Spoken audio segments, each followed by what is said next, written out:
Earn trust in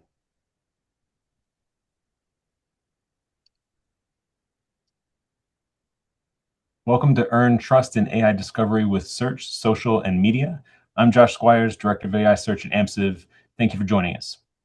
Today we're going to use Today people are using AI work to work through their problems, compare options, build shortlists before they know which brand they're searching for. But AI doesn't necessarily mean users trust AI when it comes to important decisions. They're still vetting AI answers. We're going to unpack what's changing about the discovery phase and how your brand can earn trust with potential customers while building proof for LLM systems. At the end, we'll share the webinar recording more via email. Please ask any questions you have in the chat. We'll have a Q&A at the end. After that, we'll meet the rest of our AMSIV speakers. Ina, would you care to kick us off? Sure thing. Hi, everyone. I'm Ina Zeyger. I'm the VP of Digital Media here at Amsive. So I oversee our paid media practice across paid search, paid social, programmatic, and really anything where we're putting a media dollar behind reaching the audience, including some of these newer AI environments. I look at things through the lens of audience, investment, and measurement. So that's really the perspective I'll be bringing today. Cool. And hello, my name is Chalice. I am one of our leads of our social influencer practice, director of social influencer, and I am excited to be here today. Bringing the lens of social strategy, the community, social intelligence, those kind of third-party external sources and signals that end up informing and supporting what's happening in AI. Thank you both for joining me.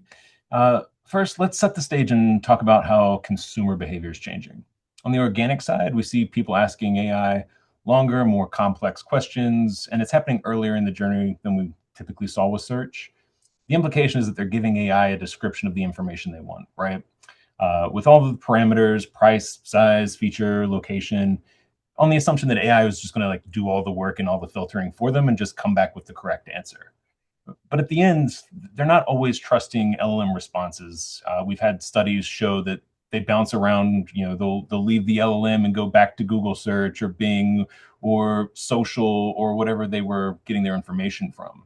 So they check it, either via search or these other cited sources in the response itself, right? In some cases, people will click through those cited sources, maybe not as often as we would like, but they are checking the facts. So what I would love to know, Chalice, how are you seeing user behavior change in social media? Yeah. So I think this is a little bit less of a change, but something we know about social is that it's been this validation layer. I think one of my favorite things about what's happened as AI has been, becoming pervasive in the way and really infiltrating how we approach things as marketing teams, is that it's validating something that we already knew was happening, but it's, these kind of machines and large organizations kind of putting that final yeah, I guess validation on it. Let's use that one more time. So, anyways, so really what it is, it's that research. It's people looking to say, hey, is this brand really living up to what it is? I got this answer maybe in chat, but then really what's going on with this brand? It's where brands are able to really present themselves not only, showcase to consumers, is where the rubber meets the road, kind of make sure that they're demonstrating it, but also where we're able to hear back on if people are experiencing the brand in the way that we are trying to portray the brand and living up to our promises as brands. And so it's really kind of this pressure test moment to make sure it's not, just kind of fluff or the whether it's the AI or brands kind of speaking things that are maybe unsure. It's where people come back to really validate what it is that what they're perceiving about the brand. What are you seeing? How's that, the same or different?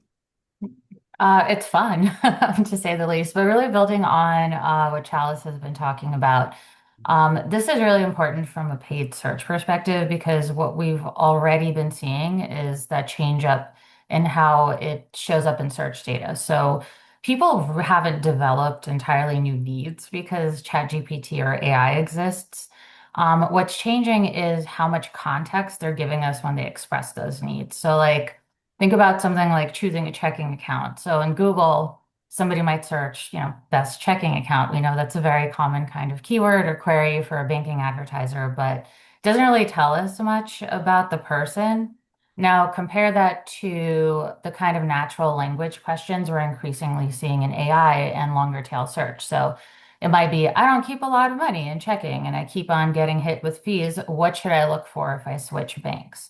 So like same basic product need, but the second question tells me why they're in market, what they're unhappy with, and what may actually matter in making that decision. And we've seen like over the years, Google adapt pretty aggressively around this exact change in behavior. So like AI Max, we know we talk quite a bit about that is becoming a lot more prominent. Broad match has become a much bigger part of discovery. And the platforms are really increasingly using context and signals beyond just like the keywords that you've selected to identify that relevant intent. So AI isn't really eliminating that search intent, it's just giving people a much richer way to express it. And that matters a lot because paid media strategy has to account for the fact that the intent may start in one place and convert somewhere completely different. So we're getting more context than we had before, but the user journey is now more fragmented than it was. They're platform hopping, going back and forth. I think one of the things we saw as a challenge for brands early on was figuring out how to adapt to that change. Um, can you tell me a little bit about how marketers can shift their thinking and adapt how they operate so they can stay ahead of that curve? This is the one where everybody has to make better friends with each other. Or to put it a little bit more bluntly, the biggest shift here exposes a real challenge for a lot of brands. So, a brand may have a really strong SEO team. They may have a super sophisticated paid search program. Maybe they own organic social internally, PR sits somewhere else, and maybe they have multiple agencies involved. And every one of those teams can be doing their individual job really, really well. But here's kind of the reality. ChatGPT and other LLMs don't care about your organizational structure. So, like an example would be if someone asks, like, and I'm going to keep the checking thing going, what's a good checking account if I'm tired of paying overdraft fees? That answer can be influenced by the brand's own content, publisher coverage, Reddit conversation, reviews, and so many other signals. So, meanwhile, your paid team may already be sitting on really, really valuable information about that exact audience. They've probably tested different messages across millions of impressions and thousands of site visits. They may already know which audiences respond to which benefits, which messages actually drive some of that more qualified action. But here's like the kind of reality of it is that that information shouldn't live inside a paid media report, and that's where that shift has to happen. So the question isn't like, what's my AEO strategy? And then separately, like, should I buy ChatGPT ads? The question really becomes is what is this audience actually trying to decide? What information is shaping that decision? What evidence do we already have about what matters to them? And that's where, where paid, organic, social, and other channels can really influence that decision. And that's a lot more useful of a conversation than simply asking, like, do we need to be buying another channel? Yeah. Yeah, definitely. Cool. I And think I'll from, just kind of yeah, jump go ahead. on that if that's okay. Yeah. I just want to jump on that a little bit because I think one of the things that Ina just mentioned both, before and now is, you know, is the usefulness of the questions that we're understanding. And so that's one of the ways where when we look outside of just the individual channels and when organizations can kind of sync up across their disciplines, they're able to understand more about the consumer, but it always comes back to the consumer at the end of the day. So understanding, the audience question first, right? So understanding what they're trying to know, but not only that, trying to understand how they're asking it. Ina mentioned this earlier, right? That natural language. One of the things that social and social intelligence forums, these other places, we're getting this kind of raw perspective and insight into how people are asking things, what their pain points are, how they're even phrasing the question. I think as marketers, we have a little bit of a tendency to kind of polish the edges of the questions that consumers might be asking. But when we look at some of these other channels, we're able to get that, again, more unfiltered lens of what it is that they're saying and asking. And then we're able to meet them where they're at with that. And so considering how they're saying something, understanding that that's probably how they're also prompting things in these LLMs, in it, when they're seeing AIOs now, we're getting much more comfortable asking more informal questions.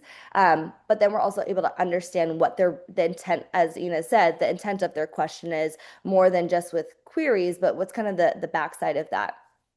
And so it's really this shift from this brand first messaging of this is what we want to say to the consumer, but understanding what it is that they really are trying to communicate or try to understand what it is that they're trying to get an answer to and answering their question, right? I think it's keeping an open mind and perspective to continuously want to learn about the consumer, and then not just providing answers, but being the answer to that question, focusing in on what they want to know.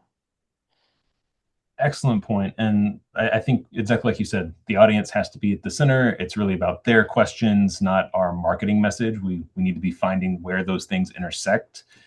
For any organic folks on the call, I think our role sort of becomes facilitator, where it's our job to understand how the LLM works, where and how it's surfacing information, and what type of information it's surfacing. And we can carry that to the other channels and say, look, we found these insights. When people ask this type of question, the LLM is surfacing these sources, these types of sources, earned versus owned.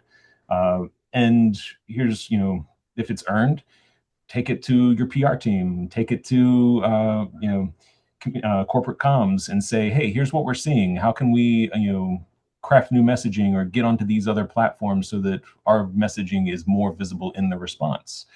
But we have to sort of keep it within the guidelines of what is going to be relevant, useful, practical to the user in terms of answering their question. And I think that's something that, not to self brag, but I'm going to self brag. That's something that's, at the center of Amsive's marketing has been from the very beginning. We're very centered on our audience science approach, which allows us to build strategies around the audience. And because we've been doing that for a while, this is like less of a major turn for us than maybe it is for some folks. Um, we're basically taking really deep knowledge about an audience, breaking it down by channel, and then figuring out how to reassemble this strategy. I think to help break it down for folks on the call, we've sort of assembled it into a framework that we're going to share. We're going to talk you guys through it a little bit. Shorthand, we're going to call it CLEAR. And it's obviously an acronym because why wouldn't it be? We're in marketing. So once you understand the audience and you can better assess your visibility in LLMs, you can use this framework like the one we're going to discuss here. And just know that you're not going to be able to be strong everywhere. Like, we're not going to come out and own page one the way we used to on search 20 years ago. This is going to be about really honing in on your audience and their key questions, and starting with what matters the most, the highest value to the business, and then fanning out from there. So let's get into this framework.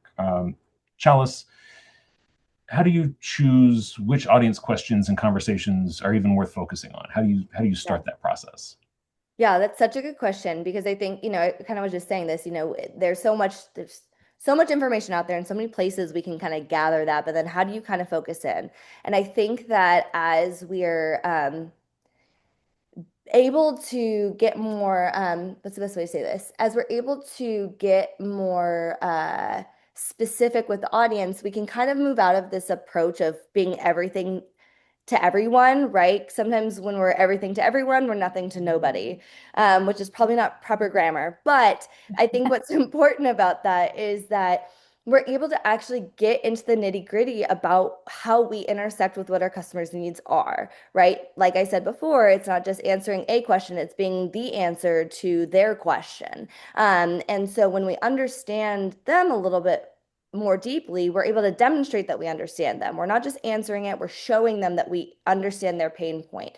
I think on the organic kind of social side, there's a lot of, I mean, obviously in marketing, we talk a lot about like human behavior and psychology and all those things. But what I love selfishly about organic social is kind of that emotional and that resonant that human connection element of it. And I think, consumers continue to are very smart. They know how to kind of sniff through the fluff that might be coming at them. And that's why brands that connect, so that make them feel seen, understood, and heard ultimately, which is why I kind of joked about it being a little relationshipy. But those individuals or those brands really stand out because that is the intersection of where the need and the service or the product intersect, and that's what makes it so powerful. And so those signals end up giving us, information about how, we're able to understand how they're asking questions and then show up in the ways.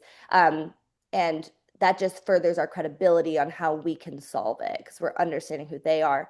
The last thing I'll add to that too, when it comes to audience, is I kind of mentioned this before, but staying curious about the audience, right? If there's something we know is that they're going to be changing, and unless you have a product that's for one person and that goes with their life, and then your brand ends at the end of that, they're always going to be changing. I know I've mentioned this to a lot of our health clients or anybody in Medicare, but what it is to be 65 today is not what it was to be 65 10 years ago. So we have to constantly be learning about what their behaviors are, where they're validating, where they're learning new information, what those inputs are, and adjusting accordingly, and letting that kind of be how we choose where to meet them and what we're going to do. Yeah, and I want to just like quickly build on that. To your point, like one of the biggest risks with AI visibility right now is that like we can generate enormous prompt lists and convince ourselves that we need to show up for all of them. You said it way better than I did Chalice, but we don't. We have so like maybe going through an example, like so like take small business insurance. It's a category.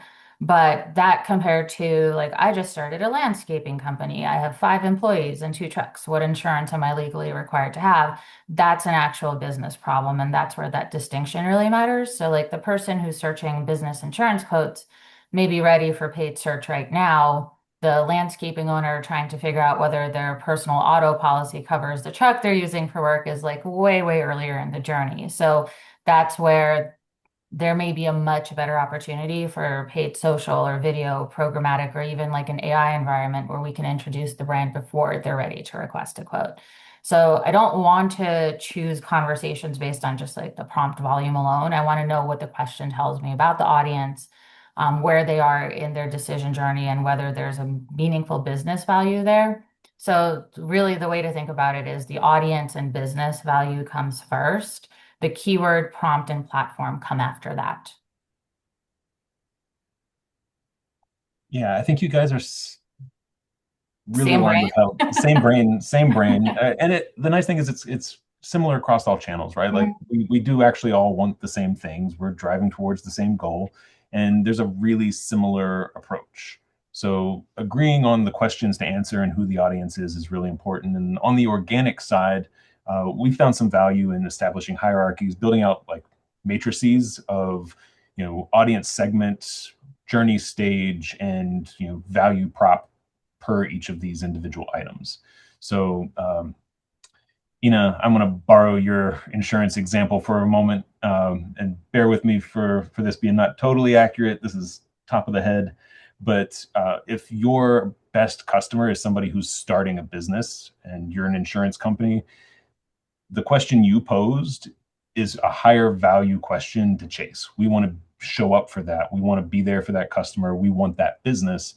Somebody who owns a business that operates in 16 counties and they're looking to scale up to a fleet and need insurance for their new fleet.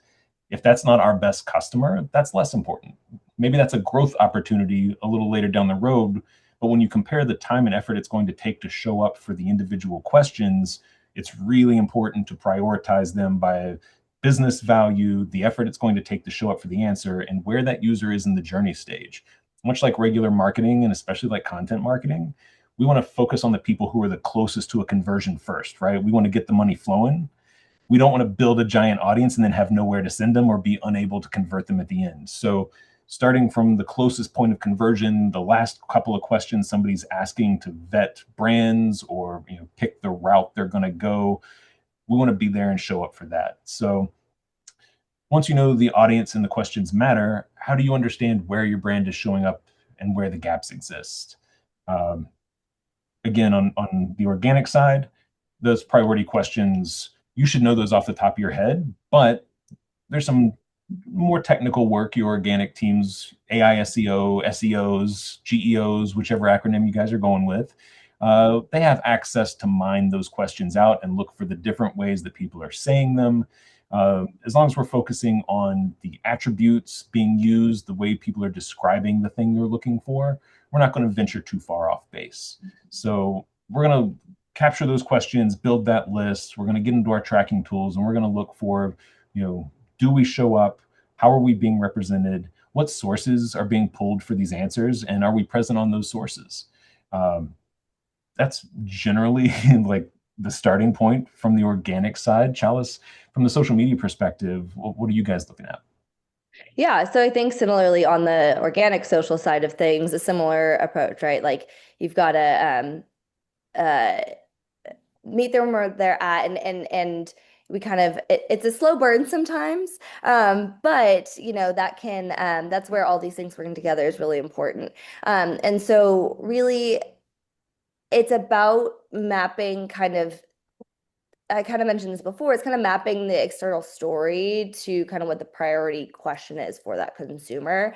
But then looking at those additional external sources, right? We kind of talked about PR, or there's influencer, there's creators, there's all these other sources that are either validating or kind of maybe what's the word? Contradicting, that's the word, there it is, contradicting kind of what it is that we're trying to understand or say. And that's where we're able to identify kind of what are those quick wins where we can come in and answer potential gaps, and then where are things where we need to learn and maybe not necessarily set the record straight, but maybe or look at why is that a friction point there. Um, so it's not just, it, I like to think about it too, especially in this AI, kind of search space. We got to understand that these things are pulling in all these inputs from so many different locations. So making sure that there is some synchronicity across what all those things are saying, and understanding that just the brand saying what they think about themselves is not enough. So what are those third party kind of sources, influences, and communities that have something going on. So it's not just are we visible, but it's what story does the audience encounter when they validate us at each step of the process. What are you seeing? I feel Yeah. like maybe you've got access to some We unique have data in this information, something like that. Yeah. And building upon that, because like I think both Josh and Chalice, you talked a lot about, like what's happening within the social space within organic. And then their paid media there's so much information there, but that can help make that gap analysis just a lot more accessible. So, like if you're not showing up around an AI conversation that you think matters, before you automatically decide that you have an AEO problem, we can really look at what you already know. So, for example, like, do people actually search around that need? So that's just, search queries. How much demand is there? And that's around search volume. What does it cost to reach them? Do they convert? And then other tactics like AI Max, Broad Match, PMax, like what are those surfacing that you haven't explicitly planned around, whether that's, content or keyword coverage or, awareness around that. So then you can like layer in paid social, like what have you learned from paid social? Maybe the data tells you that this is a high value audience and you're genuinely underrepresented in AI, and that's a real gap. Or you could find that maybe every paid test around that audience produces low quality traffic and no real like resulting business outcomes. And that should really help change how much you care about fixing that particular visibility gap. So AI visibility can tell you where there may be a problem. The paid behavior side helps tell you whether that problem is important enough to invest against. Love that. So just to recap our answers here, we're talking about establishing a baseline of where the brand is present, how it's represented, and which gaps matter for the audience you choose, using internal data we already have access to sort of vet the problem, work through the best opportunities to close them, and also validate that the LLM is the source that we should be correcting versus perhaps something going on in channel. Once you know where the gaps are, the next question is whether you're able to close them. So that's going to move us on to the next question. What does a brand need to demonstrate to be credible and useful in the conversations it wants to participate in? I'm going to underline useful because LLMs really love what's the word? They want an action, right? The response isn't just yes or no, a flat fact delivered to you. When you say you need insurance coverage for, your lawn care fleet, it's going to go and do so much research, right? It's going to try to flesh out that whole decision tree for you and bring back these answers. And that requires a lot of context, and there should be some action, right? The LLM expects that you need this information because you need to take an expected action. And so answers need to have high utility, right? It can't just be here's the fact, and here's the step you take next. On the organic side, that's kind of easy to control. We can manage that with content, in content posts, on product pages, on feature pages, whatever it might be. We can provide the information that answers the question and then step in and say, and here's what you're going to want to do next with that. Right. And that can be your standard CTA. That can be, pushing to another source, another landing page, give us your email, whatever it might be. Pretty straightforward. But then there's a little bit of a hitch. The LLM really wants to validate the answer, and it's going to take the answer that it retrieves from all these different websites and then cross-check that. So that's where credible comes in, right? So now that we're useful, trying to figure out how to be credible, what sources is it going to validate your answer on your website? You said this thing and you said it like it was true. How is this machine going to know that you're, correct? Well, it's going to go to other places that it knows those conversations are happening. It's going to go to places like Reddit. It's going to go to Facebook and TikTok. It's going to go to government websites. It's going all of these different places. And on the organic side, we can use our visibility tools to sort of observe what sources get pulled in. But based on what sources are pulled in, we should be taking that information to our other channels and saying, hey, earned media makes up 70% of the sources that are being checked for this. How well are we covered? In all of our PR placements over the last 3 months, did we address this problem? Did we provide this next step? Was this phrase used in all of our earned media? What are the chances the LLM has seen and absorbed this? That I think is our biggest role. And again, it sort of goes back to that facilitation of, we're the nexus. All the information's passing through the LLM. The organic teams are here to catch that information, filter it, decipher it, and then take it to the people who can action on it. So, Chalice, what do you look for? What do you action on? Yeah, so I think something that's really important to call out is that, well, we have this lovely acronym, establishing proof, right? Like the proof, it's not just about having outside voices. It's having authoritative outside voices. There, just because it's outside doesn't make it automatically credible, right? It's got to actually mean mean something or come from somebody that's trustworthy. I always, even on the social side, I tend to always throw out our EEAT acronym because I think it's really important because at the end of the day, it's really asking creators, not just creators in the form of influencers and UGC creators and things like that, but anybody that's developing content as a brand, as anybody, to ask more of their content, to hold it to a higher standard, to make sure that it's not just a hack or a growth tactic to be able to get things out there. And I think that's something that we're going to keep seeing, right? We've come such a long way in the last, 5, 6 years with AI, but we also have so much more to go. And we're gonna keep seeing what is informing all of this change. But I think what I love about things like the EAT principles and this idea of establishing proof is that foundationally it's about qualifying and it's about strengthening why it is that you are the best option, the best solution, the best partner, the best X, Y, or Z. And so, it's uh, thinking about it that way, it is working with, external voices, making sure that they're also holding that level of credibility. You mentioned a second ago, Josh, about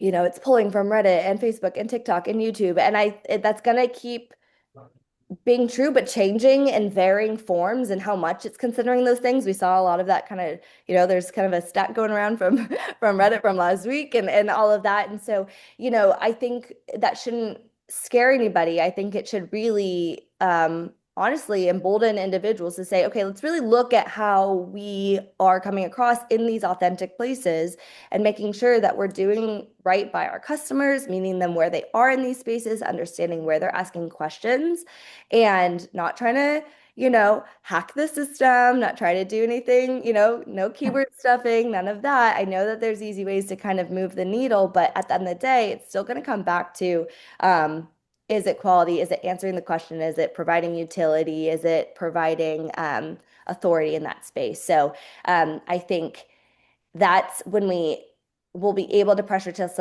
ourselves because we can put out there like our positioning on how we want, but it's really just a hypothesis on how we want to see that, on how we think we're being seen until we see that kind of validated back from our audience, whether we're seeing them actually reflect back that that statement we're making about ourselves is true.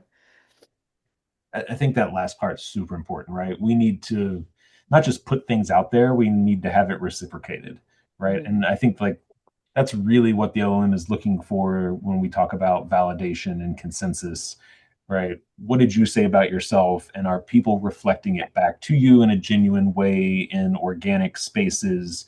Yeah, that's absolutely critical.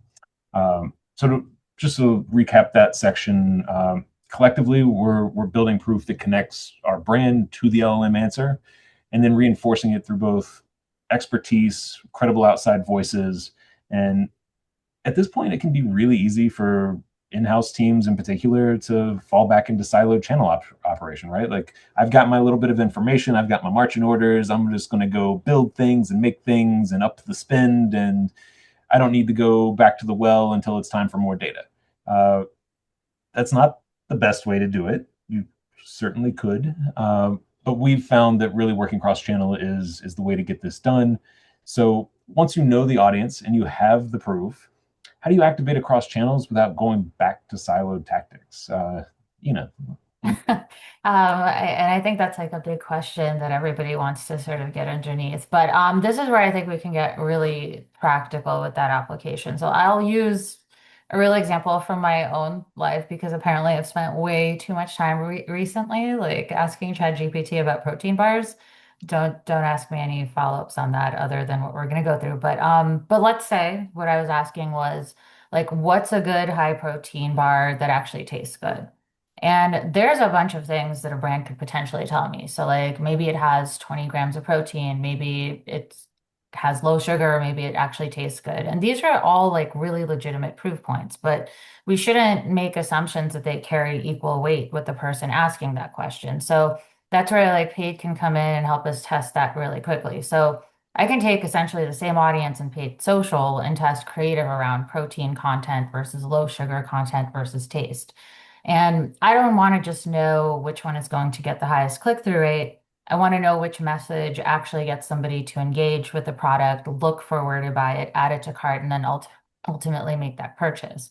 But what I want to do next is I want to connect that with information that already exists across a brand's organization. So, for example, like your social team, if you're a protein brand, is probably doing social listening and seeing people repeatedly talk about taste in creator comments and Reddit threads. Your SEO or content team is seeing longer tail searches around high protein snacks that actually taste good. Your brand agency may believe, simple ingredients are the primary differentiator. Meanwhile, your paid team is seeing, taste focused creative consistently outperform nutrition led creative. And so when you look at AI discovery, taste comparisons and product reviews are, also disproportionately shaping the answers. So those are not five unrelated channel insights that I'm talking about. That's the audience telling you something pretty consistently across five different places. So activation shouldn't mean everybody takes that insight back to their own team and builds another separate plan. It should be, okay, we think taste is an important part of the decision for this audience. How do we reinforce that across the places that actually matter? So, what does that actually look like? Your content strategy changes to address it. So you know, produce more content to support what you're seeing across those five different places. Like you invest more in creators actually trying the product because a creator saying it tastes good is much more credible than the brand saying it tastes good, right?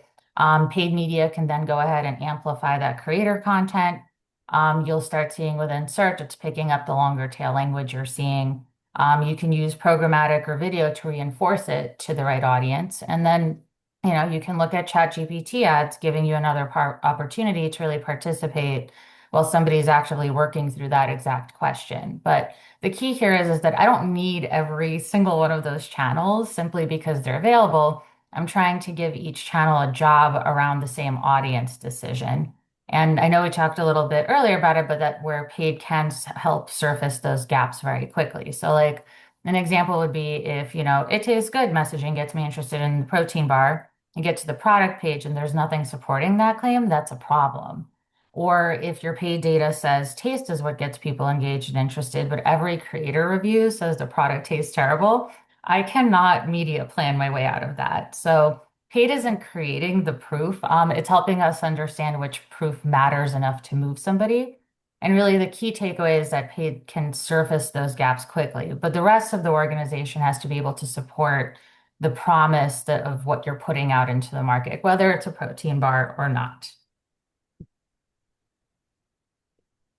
I love Chalice, that. what do you think? There's a lot of words. Like ditto, same, retweet.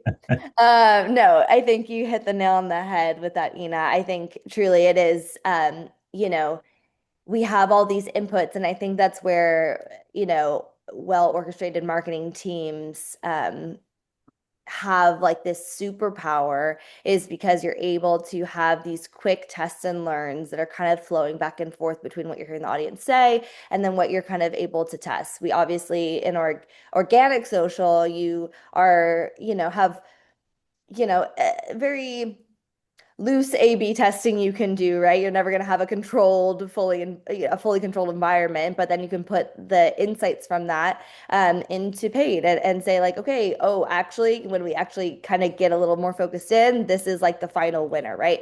So we can all, there's, you know, organizations have the opportunity to sync that up to really understand what's really resonating. And again, bringing that back to building that trust, you know, and authority with the LLMs, it is about making sure, to what Ina was saying, that those proof points are kind of happening and being, there was a way you just said it that was really nice, Ina, but uh basically putting forward the proof of, you know, bolstering what's happening in paid. They are actually living up to that messaging or that promise that's going out there from paid. It's gotta support those claims. So yeah, I think honestly, Ina crushed it. That's what Yay, thanks. I'm going to be very controversial and agree with you both. Uh, wow. Whoa, how dare you? uh, I think, again, organic's role here is facilitator. Uh, you guys have all of the data. You're telling the stories, right? What what LLM optimizers can do for people working in that data set. Uh, we can still ask for, hey, what do you see as being the most valuable conversations in Reddit threads, in review feedback, things like that. We can make sure that on-site PDPs have the right attributes, right, that align with our audience. And I'm going to go back to what I mentioned closer to the start around the audience messaging matrix, knowing what the right message is for each individual audience. Ina, you had the example of the bad tasting protein bar. I've been traumatized in the past, yes. Haven't we all? But there's an audience for it. Yeah. There's absolutely an audience out there that, hey, that's my 15 to 25 grams of protein today in a single bar form that is portable and clean and doesn't require a blender. So I'm just going to bite the bullet and eat it because the protein intake is more important than the taste. Great. So maybe there's just some alignment issues that we need to work through first, and then we shift accordingly. right? And we go back and we revet our sources. Okay, for the new message audience combination, what sources get pulled in? What do we leverage here? What can the LLM know about this person? And that's another area we're not going to dig into too deeply today, but personalization and LLMs are really going to be a helping hand here, right? It's going to have some history about what have you talked about. Is this the fourth time you've asked me about power bars? It's going to have some background about the user, and it's going to use that to personalize it and lean into that. So truly, if you're not paying close attention to your audience, if you don't know who they are and how they exist in the world, you're missing probably the most important opportunity because the LLM is hyper personalizing its responses. So again, organic, you're here to just trade information, provide insights, and facilitate these conversations. We want to constantly be applying this process and then editing it until we get it correct. And then once it's correct, set it on the shelf to monitor it and move on to the next question audience pair. So that's a lot of words. I'm going to recap really quickly. So what I heard us say was each channel has a clear role centered on the same audience decision, and this leads to more effective activation by maintaining the continuity of that user across all channels. So when they leave the LLM to go validate, they see the same story, the same facts reinforced. When they click through the citation in the LLM, they see the same story, the same facts reinforced. Assuming we pull that off, the final step's determining if it works. So we should talk about what signals tell you that your strategy is working, and how should those signals change what you do next, right? So in organic, we're going to look at presence. Like, do I even show up? Based on the question I know my audience is asking, am I even visible? We're going to look at citations.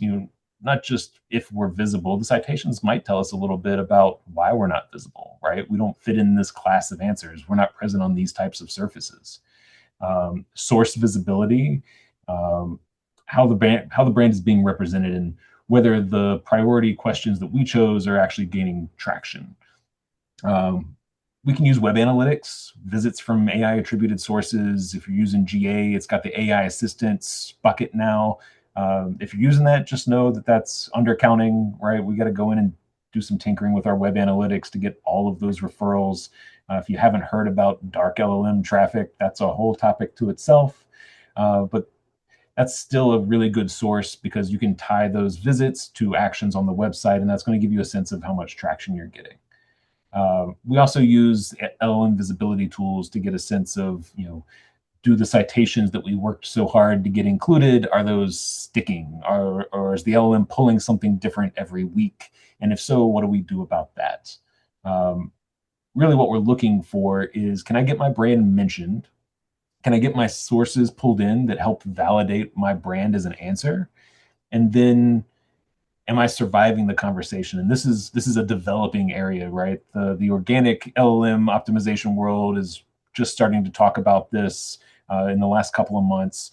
If my brand is mentioned at the start, as somebody goes through the process of asking questions and refining their search, does my brand survive to the end? And that's something else organic will be able to help with as well.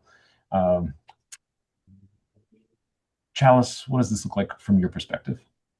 Yeah, I mean, I think that because of the forever evolving nature of all of this, we have to constantly be looking at the directly attributable signals as well as like kind of the contextual ones. A lot of what we've talked about are kind of the pieces that either validate or provide context or insight or all of these other pieces to it. So it's rarely going to be that one-to-one, right? We've got to kind of look at it as a whole ecosystem and what are all of the contributing factors within it.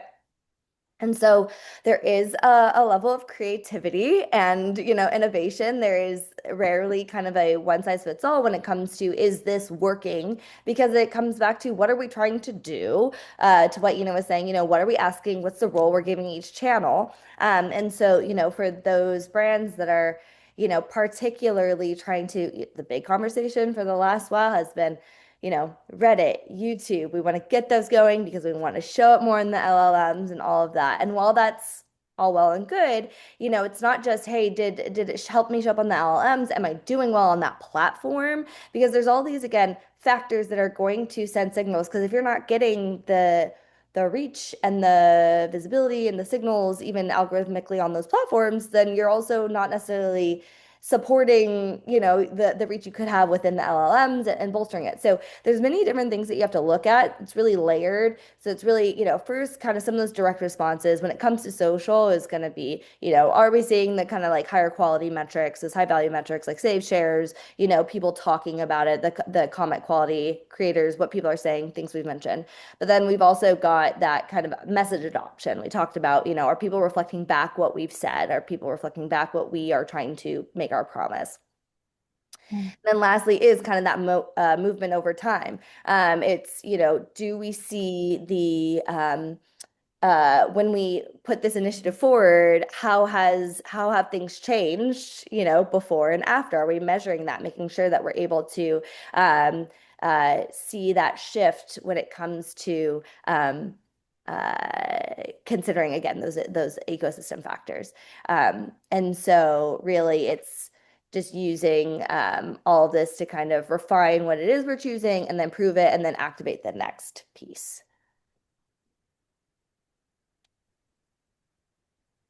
What about you? What do you think? There's a lot there. I'm probably going to reiterate so much what Chalice said because it's a cover for not just what's happening on the social side, but on the paid media side, like the measurement piece has to go back to something that we just talked about in activation. Chalice mentioned too, like you have to give the channel a job, and that's especially important right now with something new like Chat GPT ads. So I know that's been a huge topic of conversation and a lot of brands want to test it.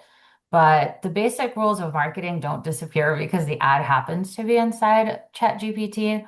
If its job is to reach somebody earlier while they're still working through a problem, I'm not going to immediately compare its cost per lead to paid search or paid social, where somebody might be already actively looking for a product or service or ready to make a decision. So those channels are all doing different jobs, but I still have to hold ChatGPT or any other channel accountable to something. So, the questions that Chalice posed, did we reach the audience we wanted? Did they engage? What did they do next? And ultimately, did we see qualified leads, customers, or whatever the business outcome we're trying to influence actually happen?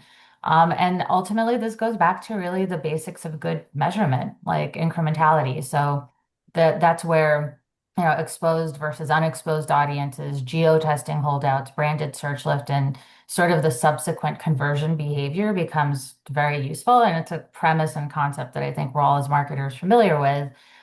So, it's really being able to apply that. But we're not going to get a perfect attribution path from ChatGPT to conversion, but I don't think that's the bar. So the bar is, what job did we give the channel? Did it do that job? Did it add something incremental? And then, like, really finally, is there enough evidence for us to be able to scale, to adjust, or to stop? And that's just like measurement. The platform is new, the fundamentals aren't. And just like a really quick shameless plug, because we are going to be having an article coming out on ChatGPT advertising. It'll be a little bit more in depth, so keep an eye out because I know we only touched lightly on ChatGPT ads as a whole. But really, the bigger point I want to make for today is that whether it's ChatGPT or something else, I don't want marketers to feel like they suddenly need an entirely new playbook or set of marketing principles to be able to measure their performance.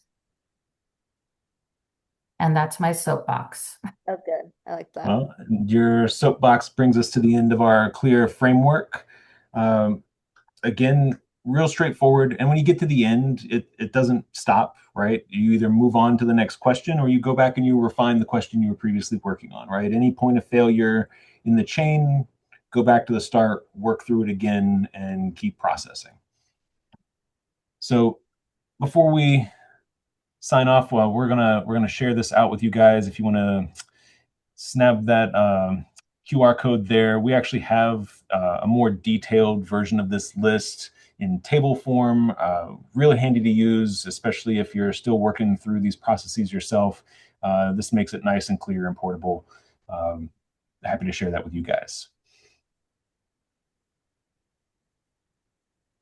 And then I also would be remiss if I didn't talk about our Forrester report. We've talked a lot about audience today as a key focus for LLM visibility, uh, not just in AI discovery.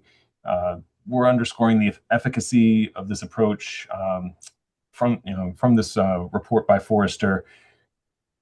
Forrester talked with Amsive clients and found that we're able to deliver huge wins for businesses. I think the number was like 130% over 3 years modeled. Really fantastic stats. Feel free to scan the code and learn more about audience-led marketing in the Forrester Total Economic Impact of Amsive study.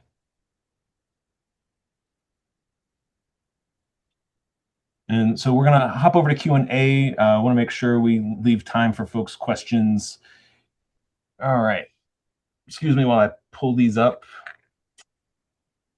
As AI answer engines increasingly incorporate reviews and public conversations from platforms such as Reddit, Meta, Google, and other social channels into their responses, what strategies can companies implement to positively influence and manage the impact of their brand from associate generated commentary? Um, I just for clarity, and maybe our behind the scenes gurus can answer this maybe in the chat, but by associate generated, is it the question would be, is it like, employee generated or and if like a partner would be um for that, but we can kind of try to take both angles here. I'll just jump in with that. I think that social again, it's becoming something that you've really got to consider your entire toolbox that you've got. You've got to consider, is the audience going to resonate with hearing your SMEs that are internal? Is that the kind of product they need to hear from that validation, from all of that? Or is it that they need to hear from third parties like creators, depending if you're in CPG, B2B, SaaS, right? It's really going to depend. However, foundationally, it's helping, honestly, at the end of the day, it's helping cultivate those voices and making it easier for them to opt in to participating in those spaces because it can feel really intimidating a lot of times I think for associates to participate, but giving them clear ways and avenues to do it, which is why having kind of foundational social, not only social play, like the social playbook can't just be for the brand any longer. It really has to consider your entire, I know I've used the word ecosystems 7 times, but your entire or your brand's ecosystem between your employees, staff, partners, all those things, and considering those voices and bringing it around so that way you can leverage them in the way that you can, in the best way. Hopefully that answered that question. I know we're going quick. Second question, what should marketers be asking our line of business executives to do or their teams to do or not do? I would say the checklist is probably the place to start. That's a really good list of things to be doing and not doing, and we've outlined them for you. Be sure to grab those at the end. I would also say, again, having that messaging matrix and just knowing what questions people are asking by line of business, what questions are relevant to which audience segments, right? I've definitely worked in structures where line of business owns a certain client segment. So great, pile all that data in, flesh out those personas really completely, go and look at the spaces that they occupy online and get a real strong understanding of what their concerns and needs are, and then go and mine those questions, ideally via LLM visibility tools, although there's some good data you can get out of Google Search Console and Bing Webmaster Tools today. Answering those questions, seeing if you're visible for them, and then using that checklist to work through the process of becoming more visible. We have a third question. What can paid media test quickly and what needs stronger foundations first?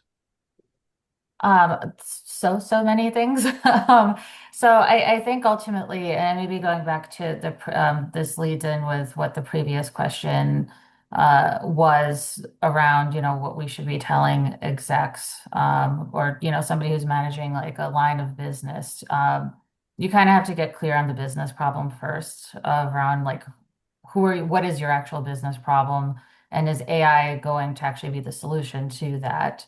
But from a paid perspective, I think messaging is probably one of the key areas where you can test pretty quickly to go across multiple channels. And like I think I talked a lot about, you can have 5 different places that information shows up, and then you can then take paid to quickly test it. We used to do that quite a bit for with Meta to figure out, what kind of messaging should go into print advertising or other channels that might have less like flexibility with being able to, modify the messaging. Whereas with the media side, that's pretty quick. I would also probably look at areas where if you're looking to have a lot more content, I would say like mine your search queries, also mine the conversations that are happening around your product or brand, and then take the top volume ones and build out content on your site to support that. And that will allow you to leverage things like AI Max, where you can have the landing page, so you can actually have AI use different landing pages on your site. Of course, you can control which ones it looks at and doesn't look at to evaluate conversion rates, with the fact that you have a lot more content that aligns better with who you're targeting, as well as, the ads and the message that's clicking on them, as opposed to, I think, what historically has been. I think I see a lot of advertisers just have like one landing page and maybe not enough content that supports what we're trying to target or the message that we're trying to get across to land them to. So that's really fulfilling the promise of the ad. I would say foundationally, I think you probably want to have your tracking and measurement in place. And that's often, I think, the biggest challenge. If you don't set up what the framework is and what your source of truth is of like whether this is a lead, whether this is a conversion, a lot of that testing becomes sus or suspect because you need to have that established first. So Great answer. you can talk to me more about that. Feel free to reach out for more ideas. All right. Well, we have one last question. For established proof, how do you strongly encourage, enable, and support clients to create truly differentiated thought leadership that is backed by original research that competitors and publishers can't easily replicate? Yeah, that's the hard one, isn't it? What a good question. I feel like this is really Flowers, variable by industry. mail writing campaign. Yeah. Encouragement. Internally, you probably have some data you can leverage first. And I think that's where everybody goes. And that's probably going to be the most common answer you get. And I will be the first to tell you that that's just not true for some businesses, right? You maybe aren't storing all of your data in a database that you can easily query yourself and have your data engineer come up with a dozen interesting facts about your business. Certainly easier for some than others. Personality aligned with who your audience is. Again, the value of audience research, right? If you can't come up with unique data points easily, the next easiest thing is to just be likable, right? Have a personality that people want to engage with. And when we think about this, like it sounds a little ridiculous, I think, but think about the brands you truly like, right? Think about the brands that have a lot of goodwill. There's something about them that just makes them pleasant, enjoyable, somebody you want to interact with. Like Chewy always comes to mind for me. I think they're a very thoughtful company. I think their marketing is very solid. It's not intrusive, and there's like a nice, friendly tone. So, I think that's a good option. Chalice, did you have anything to add? You look like you had a thought. Yeah, I think it's exactly kind of what we were talking about earlier too, right? It's having that niche focus when you are able to own what you're understanding the audience, like you were just saying about Chewy, understanding, even if you don't have data, if it's likability, it's really because again, there's a resonance, there's a relatability there, and so when you're able to do that, that really moves the needle so much. And so I think kind of what I said for the first question, it's creating channels and ways and easy, like removing barriers for somebody to be able to do that from an executive POV, but figuring out what feels authentic to them. Wonderful. Well, I would love to keep going, but we are out of time. I want to thank everybody for showing up today and spending this time with us. Thank you for the great questions. Again, be sure to grab the QR codes and check your email after the call. We'll be sending out some materials. The recording and resources will be available Thank you all for joining us today, and thanks to Ina and Chalice for sharing your experience with us. Thank Thank you. you so much. Bye.